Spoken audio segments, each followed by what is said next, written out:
அஸ்ஸலாமு அலைக்கும் வரஹ்மத்துல்லாஹி வபரகாத்துஹு. மனிதன் வாழ்க்கையில் வெற்றி பெறுவதற்காக முயற்சி செய்கின்றான்.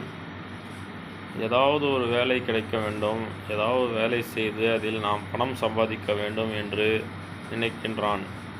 ஆனால் அதற்கென்று ஒரு முயற்சி எடுப்பதில்லை.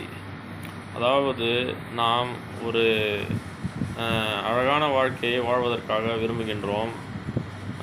நாம் சாப்பிடுவதற்கு கையில் பணம் இருந்தால் போதும் என்று நாம் நினைக்கின்றோம். அப்படி இருக்கக்கூடாது. நாம் முயற்சி செய்து கொண்டே இருக்க வேண்டும். நாம் வாழ்க்கையில் எப்படி முன்னேற வேண்டும், எந்த தொழில் செய்யலாம், எந்த தொழில் செய்தால் அதில் எப்படி லாபம் பார்க்கலாம் என்று நாம் யோசிக்க வேண்டும். அப்பொழுதுதான் நாம் வாழ்க்கையில் வெற்றி பெற முடியும். நாம் நினைக்கின்ற தொழிலிலும் வெற்றி பெற முடியும்.